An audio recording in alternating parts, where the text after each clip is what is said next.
सीताराम साथियों, आप सभी का बहुत बहुत स्वागत है हमारे YouTube चैनल ज्योतिष पाठशाला में। और जैसा कि आपको पता है कि हम सूर्य से लेकर और केतु तक जो है ग्रहों की वीडियो बना रहे हैं, जिसमें कौन सा ग्रह आपकी कौन सी कुंडली में है और क्या फल देगा, ये सारी चीज़ें बता रहे हैं। आज हम इसी क्रम में बात करेंगे गुरु की अर्थात बृहस्पति ग्रह की, कि बृहस्पति ग्रह आपकी कुंडली में कौन से स्थान पर है और आपको क्या फल देने वाला है। तो चलिए बात करते हैं बृहस्पति की। जैसे कि मैंने बताया कि सभी ग्रहों की सातवीं दृष्टि होती है। सातवीं दृष्टि से तात्पर्य है कि जहाँ पर ग्रह बैठा होता है वहाँ से ठीक सातवें स्थान को देखता है।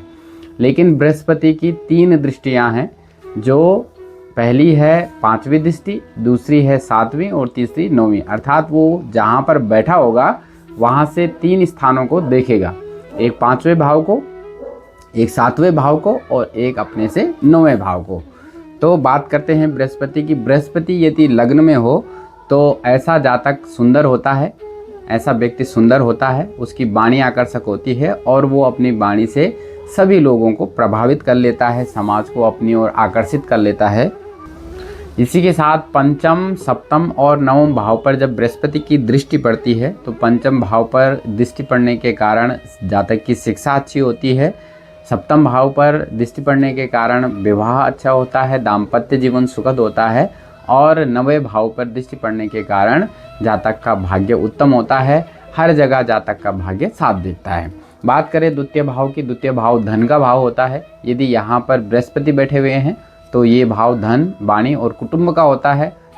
जातक की वाणी अच्छी होती है, उसको अचल संपत्ति प्राप्त होती है, अत्यधिक धन प्राप्त होता है और वो अपनी वाणी के ही कारण जो है अपने कुटुंबी जनों से बहुत अच्छे संबंध बनाकर रखता है। लेकिन एक बात विशेष यहाँ पर ध्यान देने की है कि बृहस्पति अगर द्वितीय भाव में अकेला हो तो इन सारी चीज़ों में कमी आ जाती है, क्योंकि कारको भाव नाशाय जो सूत्र है उसके कारण कारक ग्रह अपने भाव का नाश कर देता है।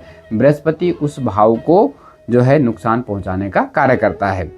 इसके साथ जो है बृहस्पति की जो दृष्टि पड़ती है वो 6ठे भाव पर पड़ती है, 8वें पर पड़ती है और 10वें भाव पर पड़ती है।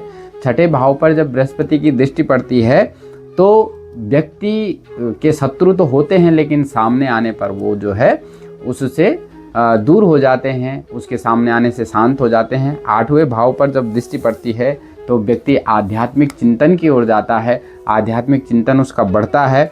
और 10वें भाव पर दृष्टि पड़ने के कारण कार्य क्षेत्र में जो भी वो कार्य कर रहा है उस कार्य क्षेत्र में सफलता प्राप्त होती है। बात करें तृतीय भाव की, तृतीय भाव हमारा पराक्रम का है, छोटे भाई बहन का है। यहाँ पर जब बृहस्पति बैठते हैं तो तृतीय भाव पर बैठने के कारण जातक पराक्रमी होता है और अपने पराक्रम के कारण अपने भाग्य का निर्माण करता है, क्योंकि यहाँ से जो 7वीं दृष्टि पड़ती है बृहस्पति की वो 9वें भाव पर पड़ती है। यहाँ से जो दृष्टियाँ हैं वो पहली दृष्टि पड़ती है 7वें भाव पर, दूसरी पड़ती है 9वें भाव पर और तीसरी दृष्टि पड़ती है एकादश भाव पर। 7वें भाव पर जब बृहस्पति की दृष्टि पड़ती है तो दाम्पत्य जीवन अच्छा होता है। दाम्पत्य जीवन अच्छा होने के साथ ही जातक का जो व्यापार होता है, व्यापार से भी उसे लाभ प्राप्त होता है, उसका भाग्य उत्तम होता है, भाग्य का साथ मिलता रहता है, आध्यात्मिक चिंतन होता है, आध्यात्म की ओर जाता है, उच्च शिक्षा उसे प्राप्त होती है। और एकादश भाव पर दृष्टि होने के कारण उसके आय में कमी नहीं होती, आय उसकी अच्छी बनी रहती है। बात करें चौथे भाव की, तो यदि चौथे भाव में बृहस्पति बैठे हुए हैं तो ये सुख का है, भूमि, भवन, वाहन, माता आदि इन सारी चीज़ों का है। तो जब चौथे भाव में बृहस्पति बैठा होता है तो माता का पूर्ण सुख प्राप्त होता है, जातक को भूमि, भवन, वाहन इन सारी चीज़ों का सुख प्राप्त होता है। जातक ज्योतिष में भी रुचि लेने वाला होता है। चौथे भाव से जो दृष्टि पड़ती है वो पहली दृष्टि पड़ती है 8वें भाव पर, फिर 10वें और फिर 12वें भाव पर। 8वें भाव पर दृष्टि पड़ने के कारण जातक पे अगर कोई बड़ा रोग आ रहा होता है तो उससे बृहस्पति बचाने का काम करते हैं। 10वें भाव पर दृष्टि पड़ने के कारण जातक जो है अपने कार्य क्षेत्र में अच्छा कार्य करता है और उसे अच्छी सफलता प्राप्त होती है। और जब उसकी दृष्टि 12वें भाव पर पड़ती है तो जातक व्यय तो करता है, लेकिन ऐसे कार्यों में व्यय करता है जो अच्छे कार्य होते हैं, धर्म से जुड़े कार्य होते हैं। और चौथे भाव का बृहस्पति काफ़ी अच्छा माना जाता है, क्योंकि ये एक से अधिक चीज़ें व्यक्ति को देता है। जैसे भूमि, भवन, वाहन तो व्यक्ति अपने कार्य से, अपने पराक्रम से एक से अधिक भूमि, भवन, वाहन, इन चीज़ों का जो है निर्माण कर लेता है, इन चीज़ों को अर्जित कर लेता है।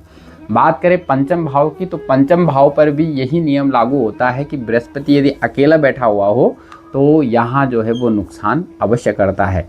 ये शिक्षा का है, ये ज्ञान का है और ये संतान का है। यदि बृहस्पति यहाँ पर अकेला बैठा हुआ है तो पुत्र के साथ या संतान के साथ मतभेद की स्थिति बनती है, पुत्र की या संतान की तरफ से चिंता बनी रहती है।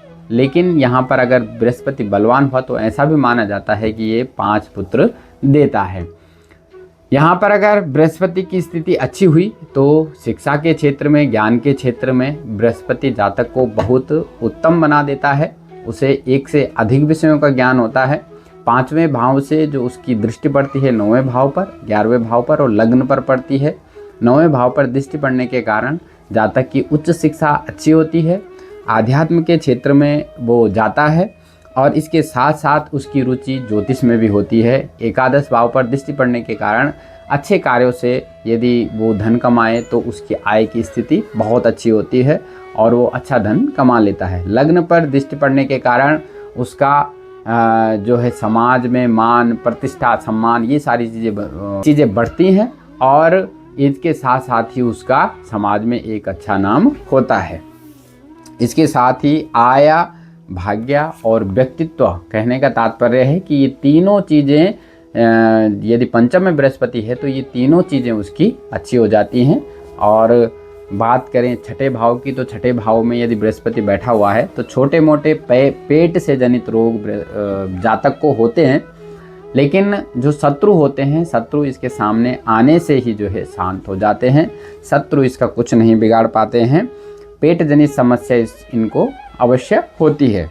बात करें इनकी दृष्टियों की, तो यहाँ पर बैठने से जो दृष्टियाँ पड़ती हैं उन दृष्टियों के प्रभाव से कार्यक्षेत्र में सफलता मिलती है और धार्मिक कार्यों में जो है इसका जो है व्यय होता है और द्वितीय भाव पर दृष्टि के कारण अचल संपत्ति, धन आदि की प्राप्ति खूब होती है।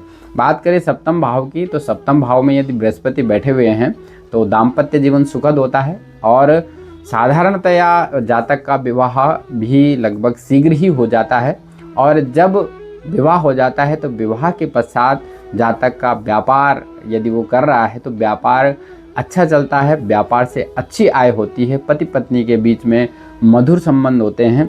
और इसकी दृष्टियों की बात करें तो यहाँ से इसकी दृष्टि जो पहली पड़ती है वो आय भाव पर पड़ती है, दूसरी दृष्टि लग्न पर और तीसरी तृतीय भाव पर पड़ती है। तो आय की स्थिति अच्छी बन जाती है और समाज में मान, प्रतिष्ठा, सम्मान, ये सारी चीज़ें बनी रहती हैं।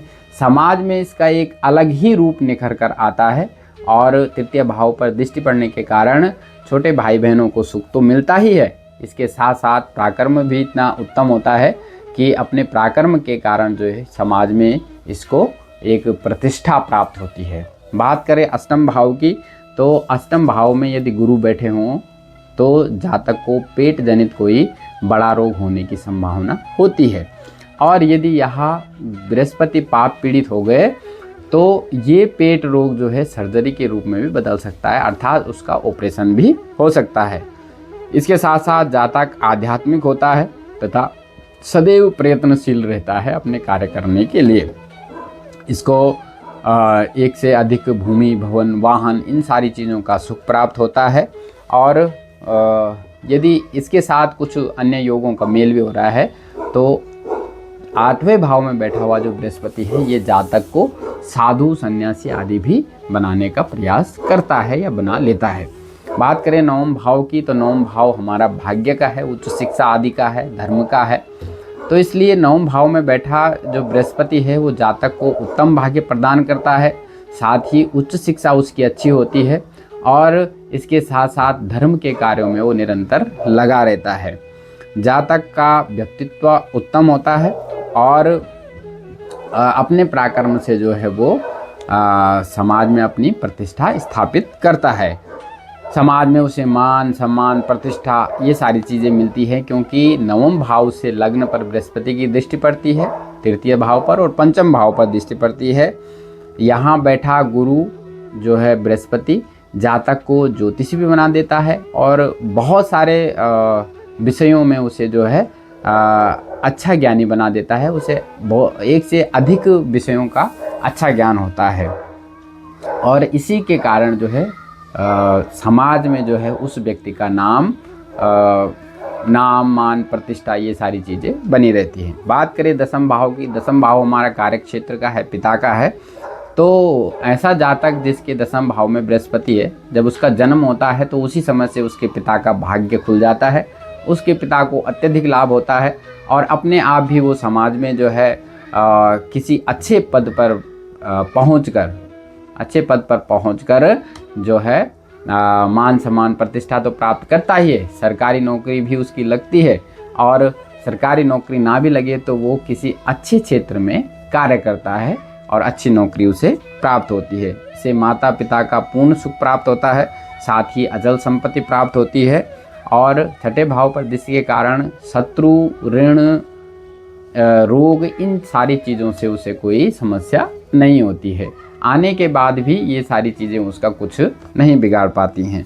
बात करें एकादश भाव की, तो एकादश भाव में बैठा हुआ गुरु जातक को आय तो अच्छी देता है, लेकिन उसे हमेशा ये ध्यान रखना चाहिए कि वो किसी गलत कार्य से आय ना ले, अर्थात किसी गलत कार्य के करने से पैसा न कमाए। यदि वो अच्छे कार्य से पैसा कमा रहा है तो उसका जो है दिन प्रतिदिन जो है धन बढ़ता ही जाएगा, उसकी आय अच्छी होती जाएगी। व्यापार और दाम्पत्य जीवन भी इसका सुखद रहता है। बात करें द्वादश भाव की, 12वें भाव की, तो 12वें भाव में बैठा हुआ गुरु जो है जातक को आध्यात्म की ओर ले जाता है। अच्छे कार्यों में जातक जो है पैसा खर्च करता है। यहाँ से चौथे भाव पर, छठे भाव पर और 8वें भाव पर जब दृष्टि पड़ती है तो भूमि भवन वाहन का सुख प्राप्त होता है। रोग रिपु ऋण कोई कुछ नहीं बिगाड़ पाते हैं और अष्टम भाव पर दृष्टि होने के कारण जातक को पेट जनित कोई समस्या पैदा होती है, उत्पन्न होती है। यदि वहाँ पर कोई पाप ग्रह बैठा हुआ है तो ये पेट जनित समस्या काफ़ी बढ़ जाती है। तो ये था बृहस्पति का 12 भावों में फलादेश। आपका बृहस्पति आपके कौन से भाव में बैठा हुआ है और आपके साथ भी ये समस्याएं या ये सारी चीज़ें होती हैं, हमें कमेंट में अवश्य बताएं। मिलते हैं दूसरी वीडियो में, तब तक के लिए सीताराम।